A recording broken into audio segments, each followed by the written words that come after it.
Jack Studio. Thanks for joining me today. Today's a special day. It's the day before my birthday, and I'm going out with some friends to a vegan street festival, which I'm really excited about. And then I think I'm going to hop back over to Art Expo here in New York City. I went a couple of nights ago on their opening night just to check it out and to chat with some of the artists to see if maybe I wanted to get a booth next year, and I think I do. It's not cheap, as you can expect, but I think it's the next thing, the next progressive thing in my art career to take this next big leap. I do street fairs and like art in the park kind of events under tents and things. And I've done those for a number of years, and I understand that some are really successful. Some aren't successful on the day you're doing them, but sometimes you get clients who contact you after the event because you've given them your business card, you've made a nice connection with them. So, I've got voices in my ear that say, it's a lot of money.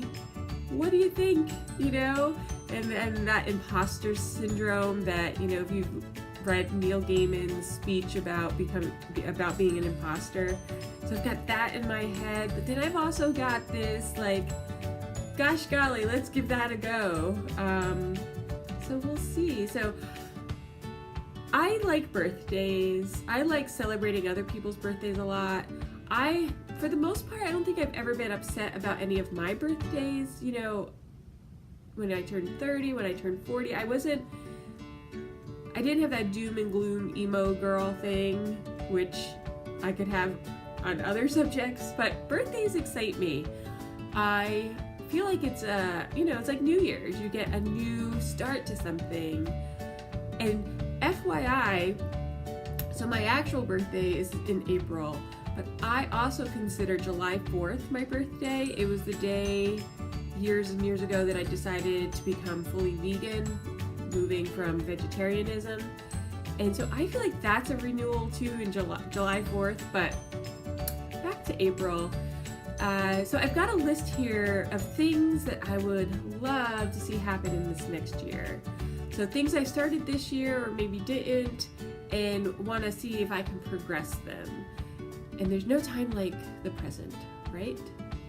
So on my list is the podcast. So here's a preview of the graphic for the podcast. I love the colors. Maybe you know, maybe you don't. I've started recording interviews for a podcast I'm calling Ever Curious with Filomena Jack, because I really do feel like I'm curious about so many things. And after reading Elizabeth Gilbert's book, Big Magic, I was just really giving myself a high five about being curious. She talks about that. So getting the podcasts actually cast is the next step. Figuring out how to host it, blah, blah, blah, blah, blah, blah, blah. Techno. So the next thing on my list is I've, in the last couple of years, been really thinking about creating children's illustrated books. And I've got a story, and I have a friend who is really motivating me to get it going. So that's a thing. And then next is health. So maybe you can hear it, maybe you can see it. I suffer from allergies and sinuses and have had just breathing issues most of my life. And I feel like this is the year I'm really gonna figure out the thing. A year or so ago, I had this sinus procedure, which was gross and horrible. I'm glad that I did it. It worked for a little while, but this is the year I figure out the sinuses. And then the body thing, and this isn't any, I'm not bashing myself. Especially as women, we have to be so careful, society, and not all of society, but advertising and fashion wants us to feel like we have to be this thing. We have to get rid of this hair and keep that hair and grow it long. Nope. But for me, there are certain things that are happening in my body that I'm not cool with. I'm not as flexible as I used to be. I used to, in high school, I was in the color guard, so I danced a lot of the year. And then for years, I spent a lot of time swing dancing a couple nights a week, and I would go to dance classes, and I really loved that, and I really felt good in my body. And then I was in roller derby. I was a ref for a while, and again, my body felt great. And now I just don't feel great, and I guess I gotta just find the thing that I really like to do. I'm a member of the Y back home, so I will really be taking advantage of that membership. So that's on my list for the next year. In about a year, I have a solo show coming up, and so that's the next bullet point. So I'm actively working on that. And then this art expo thing that I talked about in the beginning. So those art shows, really developing that and thinking bigger.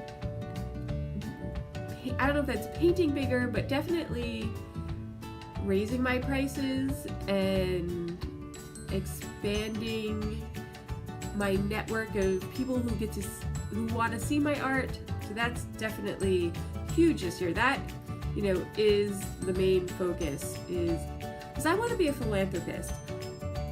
I love giving away things. I love donating things. That really makes me feel good.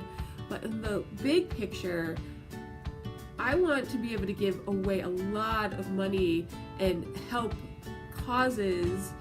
And I'm not going to do that by selling $25 prints, right? 5 at a time or 2 at a time. I need to think bigger if I want to give bigger. So that's a great motivation for me. The next bullet point I have written down is continuing my detachment to stuff. I come from a family of hoarders, and I gotta break that chain. And I really have. Ask anyone. Husband and I used to live in larger apartments, and every cupboard would be full, and at one time when I was swing dancing a lot, I had over 100 vintage dresses. Over 100 vintage dresses. It's crazy. So now I live in a smaller space, and I just have less stuff. In fact, I'm traveling here, and so in a sense, I have a capsule wardrobe. And if you don't know about capsule wardrobes, check it out. Google it. Check it out on the YouTubes here. It's pretty cool. So I have, 6 things with me, and that I have to interact with those 6 things. So I'm wearing a pink shirt that in the beginning of this trip, my hair was brighter, so it looked gooder together. So detachment from stuff, I'm constantly working on that. The next thing are these YouTube videos. So I really want to expand my ability to create better videos, to have them lit better, to have them sound better. And if you're a subscriber right now, thank you so much for hanging out. I promise I'm working to make them better, to have, again, gooder content. I really am excited to start doing more process videos. I've been doing some Procreate process videos from my iPad, but I want to actually paint live and draw live and share the things that I learned with y'all. So thank you for hanging around, my 24 awesome subscribers. Whoop whoop. I want to add some zeros to that too. I want to get more subscribers so that we can really have this community of people sharing and experiencing and having a good time. Okay, so happy birthday to me. I feel really good. Again, this coming year, I'm going to feel even gooder. I'm going to get these sinuses worked out. I'm going to become more flexible. And I'm going to share more and share more and share more. And that's all. So thanks for hanging out. Would you like to see a painting before you go? A piggy painting, maybe? I have, I think I want to do a few more layers of shading on this. The piggy painting. And it looks so good with the hair and everything. Whoop, whoop. Okay, I hope you have a great day. Cheers.